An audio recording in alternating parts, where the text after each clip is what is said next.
Hi, it's Kari Matthews of Prairie Quilting, and we are on month 6, our last month for our Harvest Festival block of the month, and we are going to assemble the quilt today. Let's get started.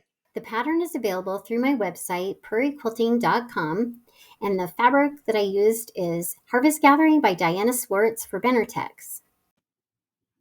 Okay, we are going to connect our blocks in 2 rows with our sashing strips, the green sashing strips here, and these are quarter square triangles, and then some of the rows, the corners are half square triangles, okay? And then we will also do our sashing strips with the cornerstone blocks and the little triangles. Okay, so we're gonna sew the sashing strips to all the different blocks. Okay, I'm sewing the pumpkin and try to keep that edges 1/4 inch together and 1/4 inch seam. Okay, so you'll sew the green sashing strips. Check your quilt diagram for placement. Okay, we're connecting up the leaf block.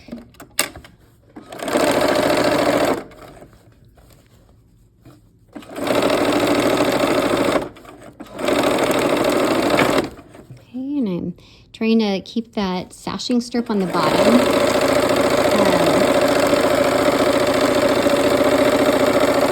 If anything is going to come out shorter, it's the block usually. So, right, and now we're sewing the sashing strip to the pinwheel or the windmill block.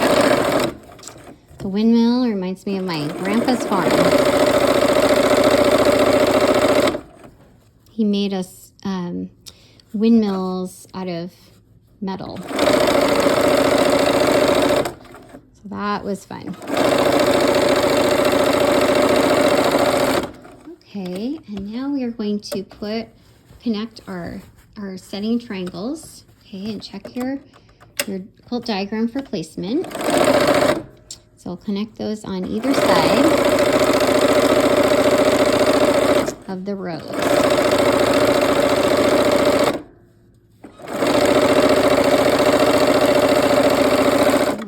And another setting triangle.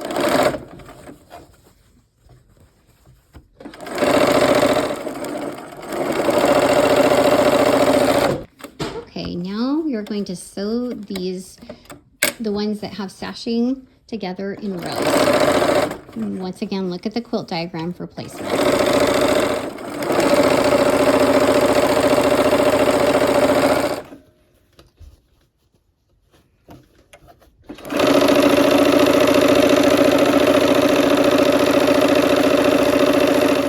Joining the half square triangles to the corners. Okay, we've got the half square triangles. These are the corner blocks. And we're going to go ahead and try to get those dog ears to be about equal. Okay, and let's go ahead and do our 1/4 inch seam allowance on this.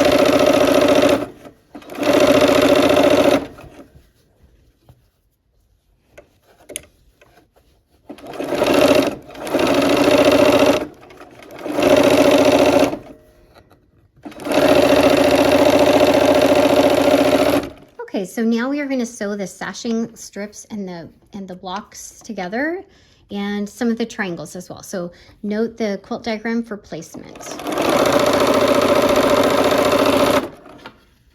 Okay, so I have put a bunch of them, matched them up, and we're just sewing them into long sashing strips. Okay, and here's the ones with our triangles on them.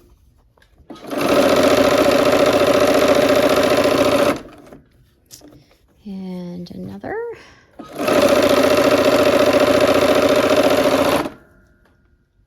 Okay, and we're connecting up some more of these into the strips. The quilt diagram shows how they go together.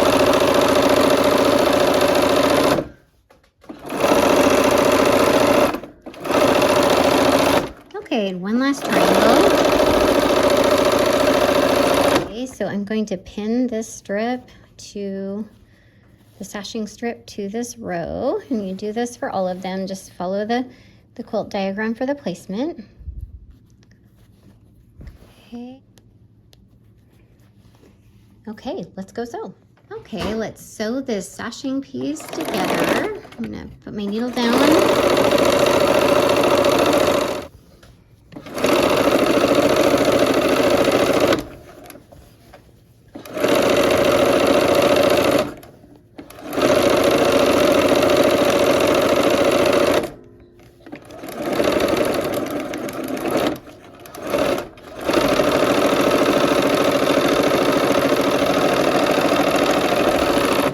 Okay, so the rest of the sashing strips in the same manner. Okay, and now we are pinning the rows with the sashing strips together, and we'll sew those together according to the quilt diagram. So I'm just pinning in the same way. The little cornerstones will nest with the sashing, they're in the sashing strips, and they will nest together with the rows. Okay, let's sew this row together, or these two rows together with their sashing strips. Okay, I'm just keeping the seam allowance even.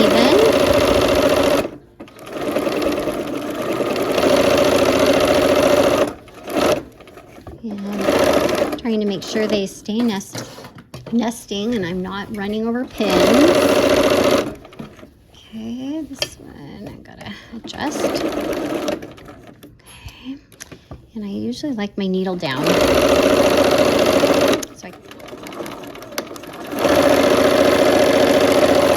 finish this up.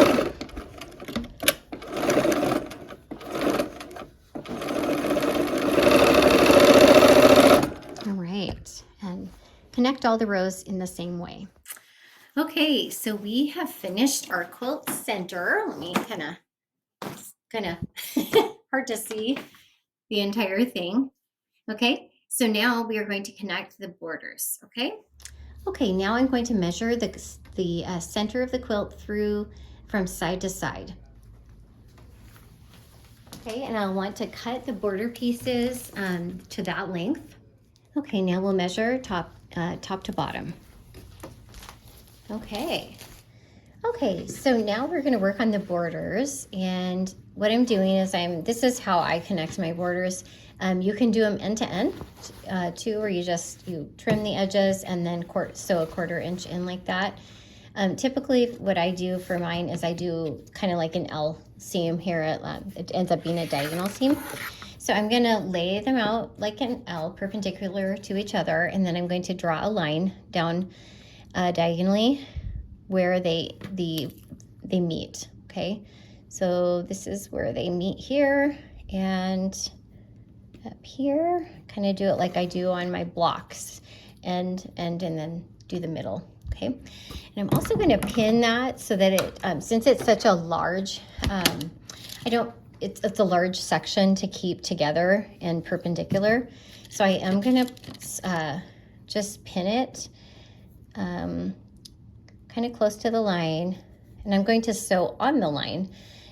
Okay, here we are at the machine again, and we're just going to go ahead and sew on that line that I just drew. Okay, and something with an open toe is a good fit for this.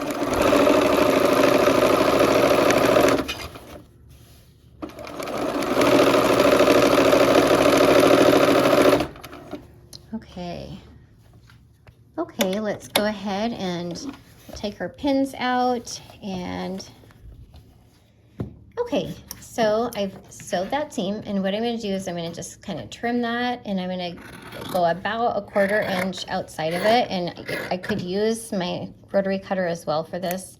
I usually just use my scissors, and look at that, it doesn't have to be exact because the seam is already sewn. So okay, now we're going to do one more of those because we're going to connect 3 strips together in this way.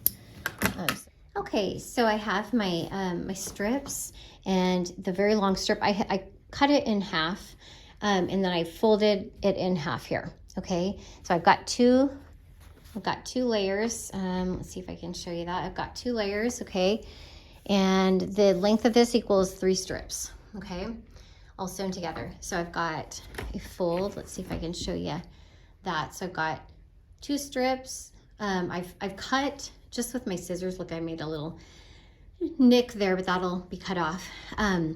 So I cut that with just my scissors to split that in 2, okay?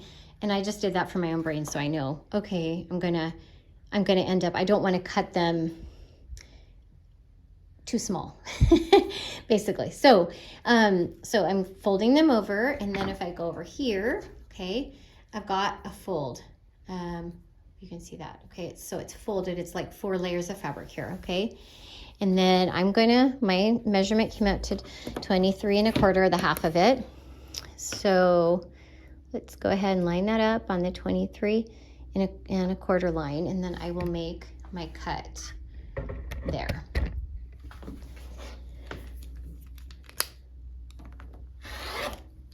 Okay, so now I just have that little stuff it trimmed off and then the bigger piece.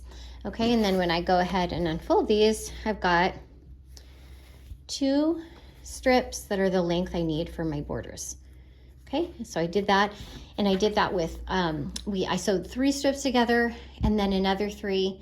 So I do this, so I end up with 4 of these strips. Okay, I've already cut the other 2. Okay, so next we are going to take the 2 of the border strips and sew these maple leaves to the ends of those border strips, okay? Sew those onto the other end, the remaining 2.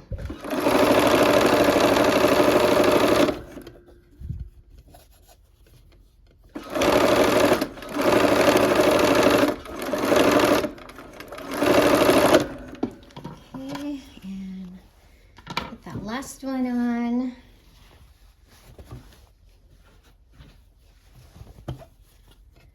Okay.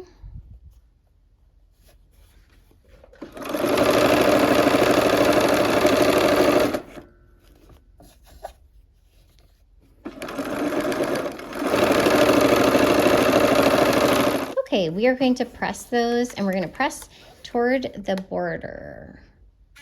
Okay, and then from the top side, okay, I have pinned my border to my quilt top, okay, the quilt center, and I've pinned it kind of at the where the seams are, where there's like a bunch of seams meeting, okay?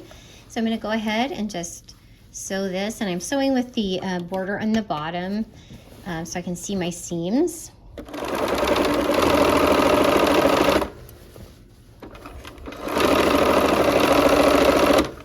I can stop and readjust. Try not to sew over my pins. It's harder to work with big. We got the whole quilt top put together, so it's bulkier.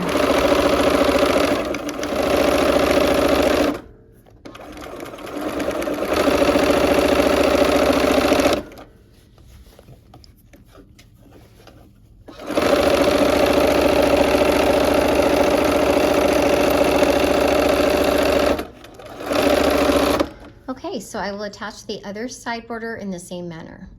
Okay, I have pinned the bottom border to the quilt top, okay, and I'm going to sew from the with the border on the bottom again, and I've nested the seams where the maple leaf cornerstone block, these seams nest right here, okay? So let's go ahead and sew this bottom border on. You're going to do the top border in the same way. Okay, I'm going to put my needle down so I can stop and pivot if I need to, or mess with my fabric. And I'm using a 1/4 inch seam allowance, of course. Almost always.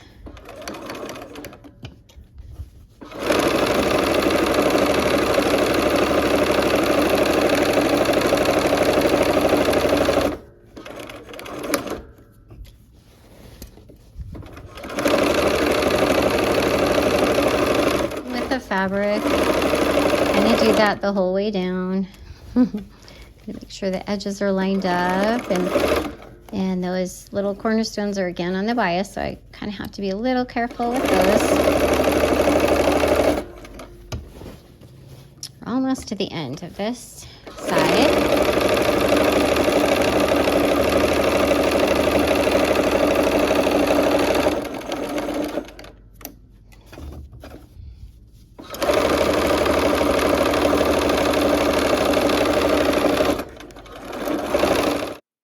Okay, we have finished our Harvest Festival block of the month and it's ready to be quilted and bound. I hope you had fun and I hope to see you soon for another project. Take care.